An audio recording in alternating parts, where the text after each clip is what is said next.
childhood wasn't the worst. I was such a happy girl, always smiling.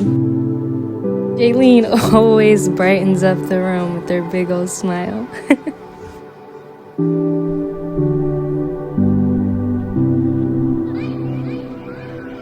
Yeah, ball of energy, they would say.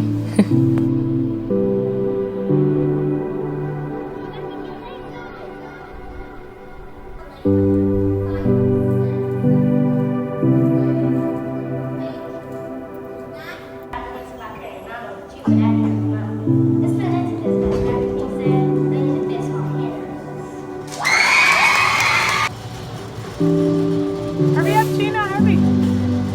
Hurry up, hurry up, hurry up. Hurry.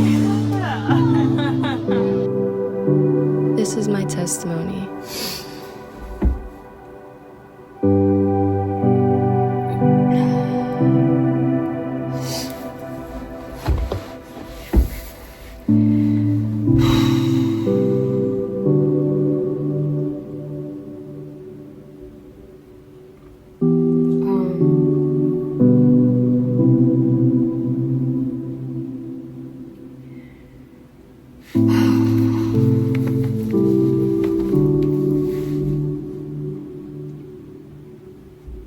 I want to say I was about 10 years old.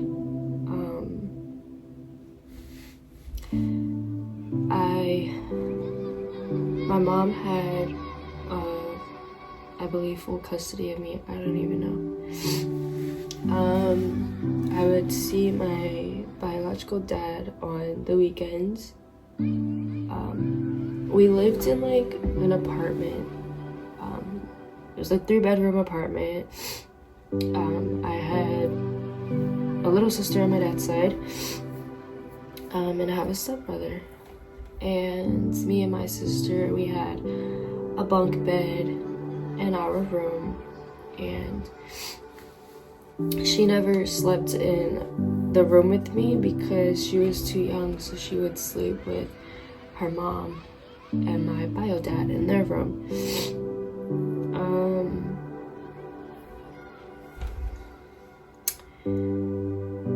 From my memory, I believe this is the first time it's happened, but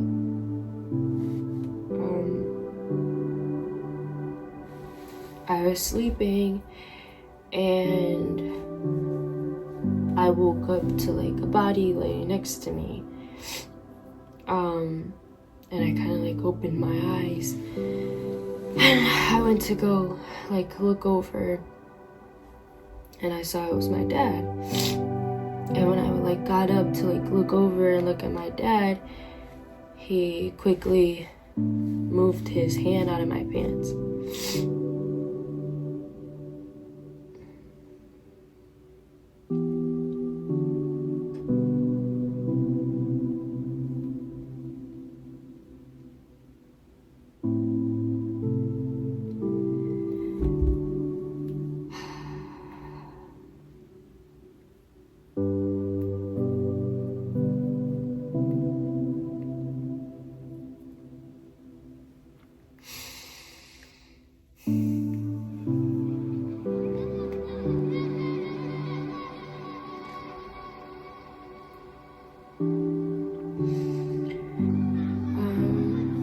I did gymnastics when I was younger. I would always do like splits and flips and like cartwheels and handstands. And I remember I was learning how to do splits, like how to do like a full split. And he was like technically like quote unquote like showing me how to do a split, and he was like, you know, do the split like this, and I wasn't stupid. He had his phone out and he was taking pictures of me doing the split, and I was like, let me see your phone, and he was like, oh, I'm just texting. And I was like, let me see like your pictures, like your camera roll. He was like, no. And I just left it alone. And I would do like certain things, like press handstand. I'm not sure if you guys know what that is, but like you start off with like a split and then you go into like you put your head on the floor and you like go into like a handstand. He would record me, but I knew something wasn't right.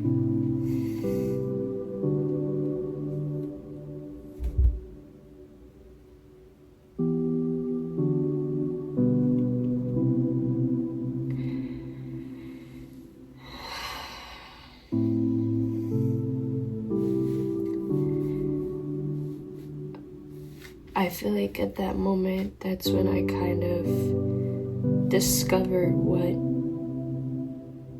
hate was, and my heart started growing it for him.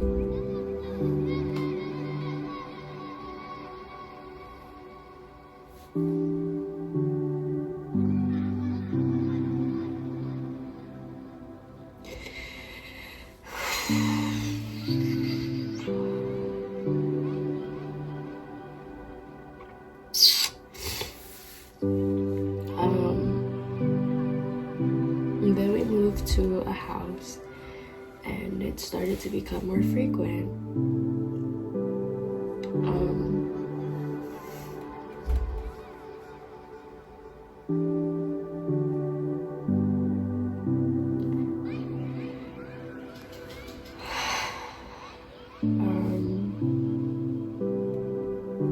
I would come over the house on the weekends, and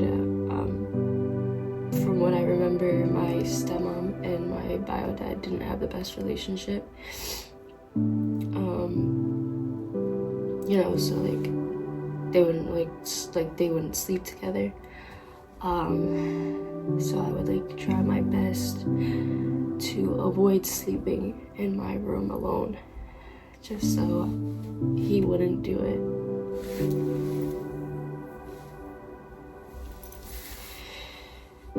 I just wanted one weekend where I wasn't being touched.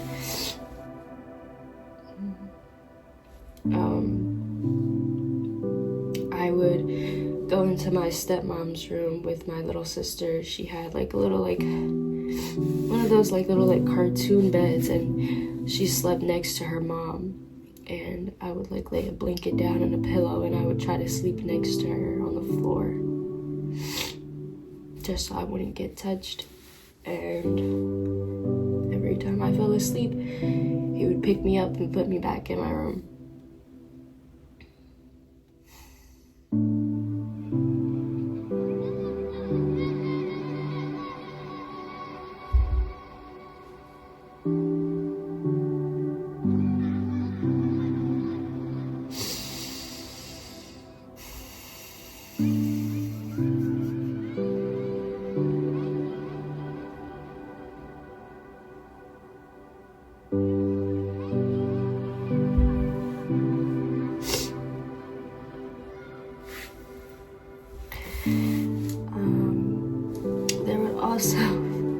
There would also be nights where I would take my comforter and I would lay it down on the floor, and I'd lay on one end of my comforter. I would hold it and I'd roll myself up in a little burrito.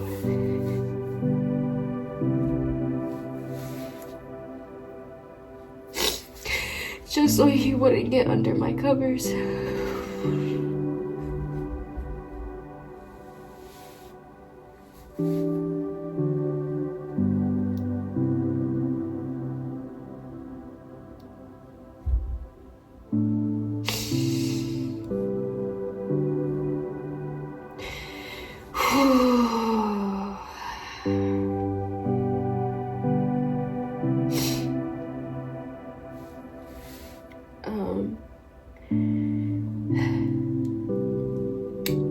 In my room, I had a little couch in the corner of my room. It was a little tiny couch, and I would try to sleep in that couch. I would just try to sleep sitting down in my couch, all just so I wouldn't get touched.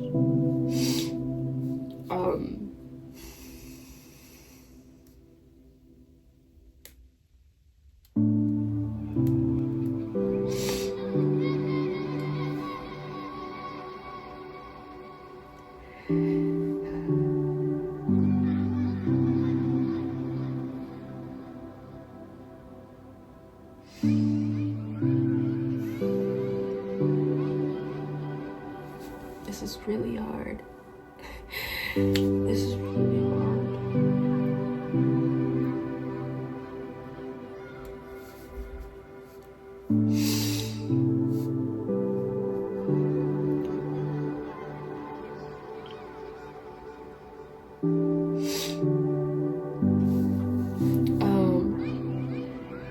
I remember he would like try to like play fight with me and stuff around the house.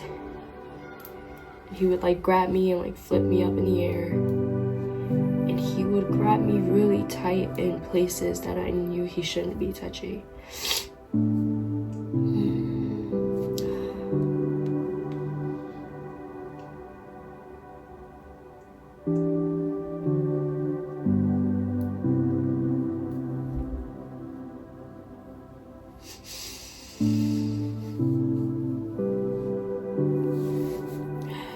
I was so scared.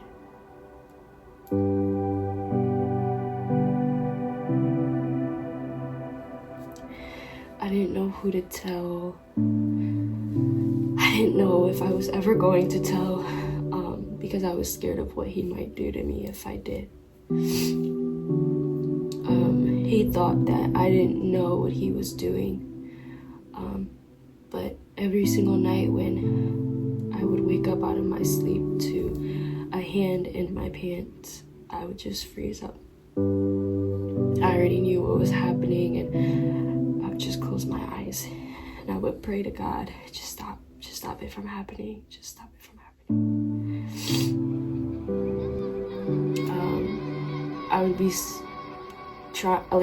there's been nights where I would try to drink cups and cups of coffee so I could stay up and wait until he goes to sleep. So I did so many things just so I wouldn't get touched.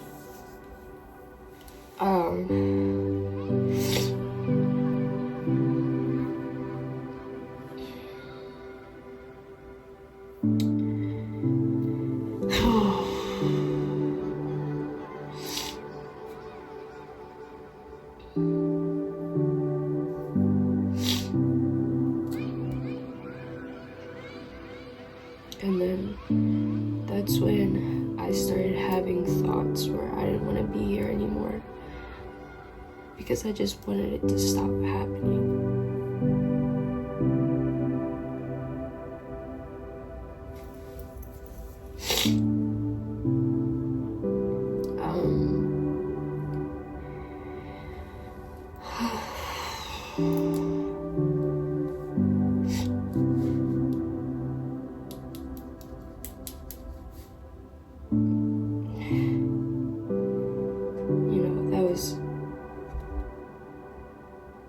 That was the person that helped bring me into this world. And he was the reason why I wanted to take myself out of it.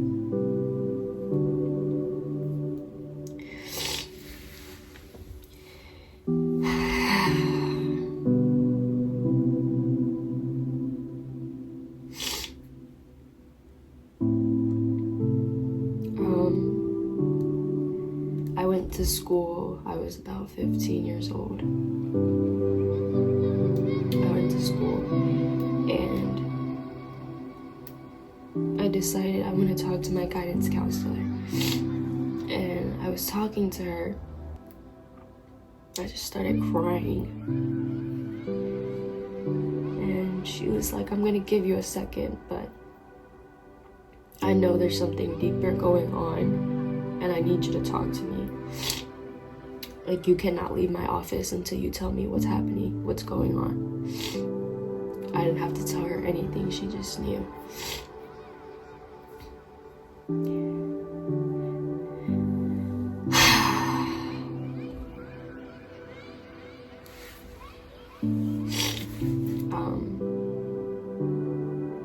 called my mom to the school. My mom had to come pick me up. My mom found out. After my mom found out, we had court. I had forensic meetings. I had so much to do after that, and I was just confused. I was lost, and I just kept asking God, you know, I was so young, and I just kept asking him, why me? Why me?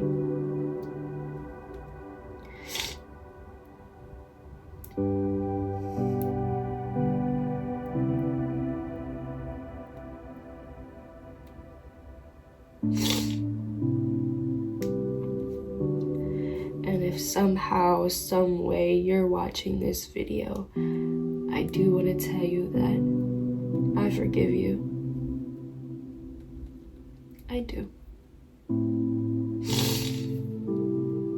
I've forgiven you a long time ago. And I forgave you specifically for me to set me free from this trauma.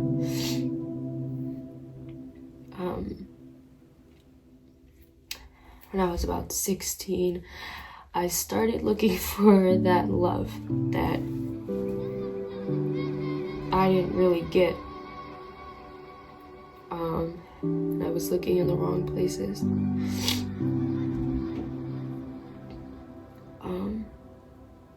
Me and my mom didn't really have the best relationship. After like her finding out, I expected her to, you know, be there for me more, but she had her own things that she was going through. She didn't really know how to, you know, and I just felt alone. I didn't feel loved. I just wanted to be gone. I wrote multiple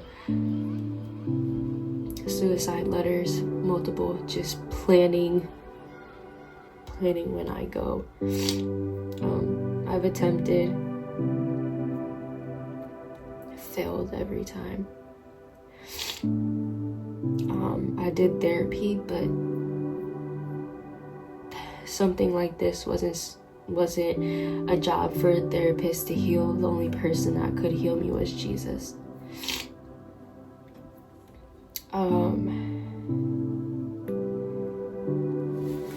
Then at 17, I started to lose myself. I did start seeking attention. I really just wanted love. I started getting into things like, you know, just trying to receive that love that I'd never gotten, and I did it in all the wrong ways. Talking to, it wasn't even like I was talking to multiple boys, but I would talk to one boy and then we would break up, and then I'll talk to the other one, and then it wouldn't work out. Like I would just hop. I would talk to one boy, then talk to the next, and if it didn't work out, I'll talk to the next. Just trying to find like that missing piece. And the whole time, the missing piece was Jesus. Then I remember around that time, I started getting closer to God. You know, I opened my Bible up, and I started reading and praying. I didn't really know what I was doing, but I just started praying. And ever since then, I've noticed that God has been more of a father to me than any man can be. Even though he's, you know, God, and it may be hard to believe sometimes, but God makes it very well known that he is a father, and he's the best father you will ever get. At 18, I moved out. I was living alone with my own place that my mom, basically gave me. I was working, just trying to get on my feet, and I was battling a lot. Battling a lot.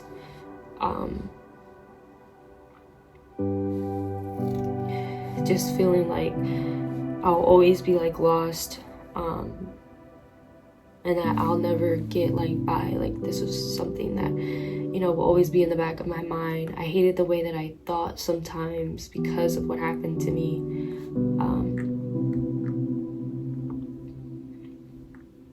Yeah. And then as time went on, and the more I got closer to God, it got easier. It did.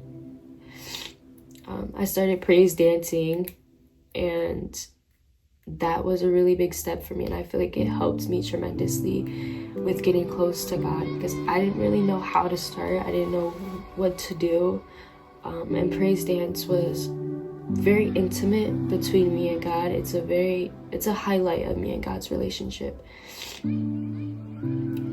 That was my way of, showing how much love I have for God, and, my appreciation for everything that He's done for me. And really like sending a breakthrough my way to get by. This is not something that I'm fully healed from. It's something that is going to take some time to heal from, and currently I'm still healing from it. But this is the biggest part of my story, because this is where most of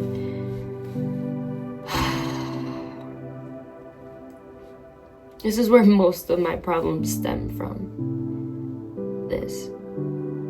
Sometimes I catch myself asking God, like, where would I be, or who would I be if this didn't happen to me? But then I had to realize that, everything happens for a reason, and God puts us through things for a reason. And I just thought to God, okay, you obviously allowed me to go through this, but why?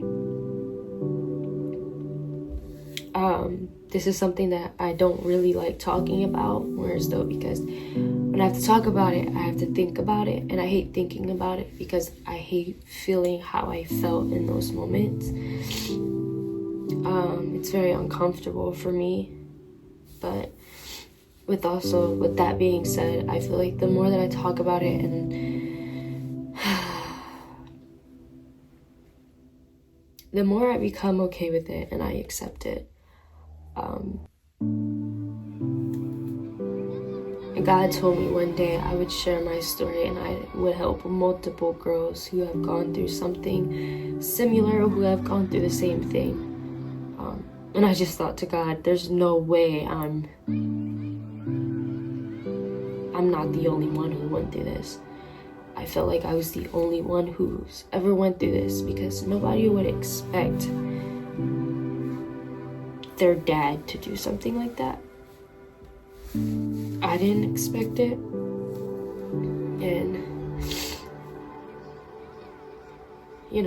but there's nothing that I could have really done to avoid it, because like I said, if it was God's plan for my life, it was gonna happen, and it was His plan for my life.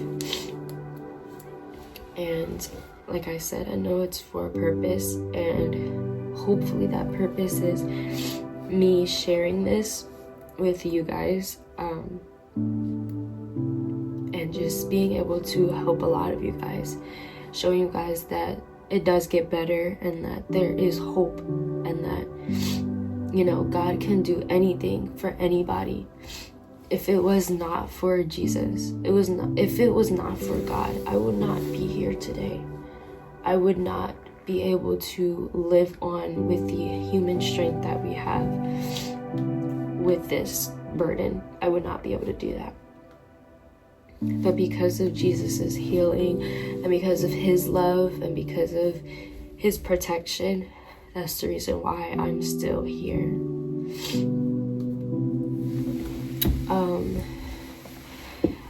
when I moved out at 18, you know, me and my mom's relationship wasn't the best.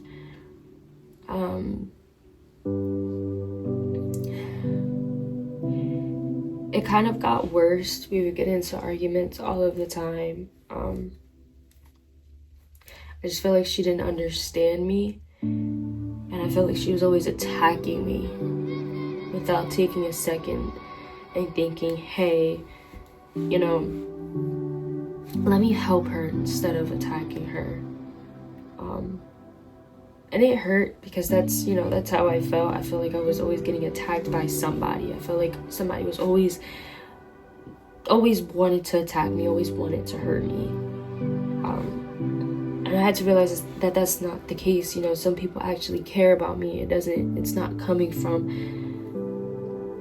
ill intentions. And it was hard to accept for a while.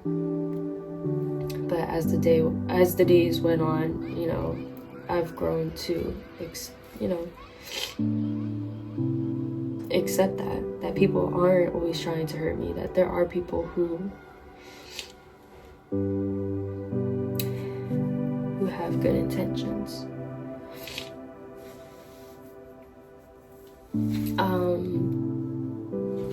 My mom,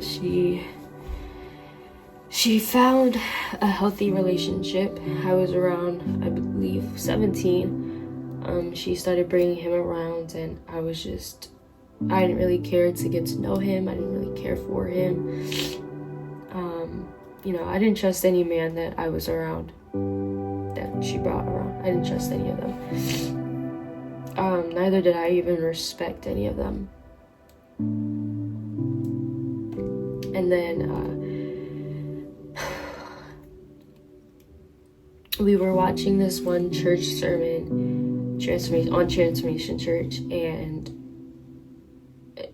he literally said everything that I went through and prayed for those people who went through that. And I just remember sitting on the couch and just bawling my eyes out. And he got up from the couch and he came over and he hugged me. And ever since that day, he has treated me like his own daughter. He has looked out for me. He has protected me. He has done everything that a father would do. And that healed me because I was looking for that love in the wrong places. And when I started getting closer to God, you know, he brought that father figure into my life. Still to this day, I'm forever grateful for him. If it wasn't for him, I also don't know where I would be. He's like one of my best friends. I know I can count on him always. He always looks out for me.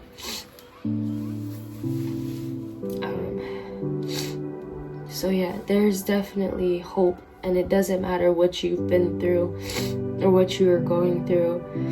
Don't let it be the end of you. Don't let it consume you. Don't let it, you know, make you feel like you're never going to get out of it. Because with time and with Jesus, I promise you, he will pull you out of those waters. You just have to have faith, and you just have to give it to him.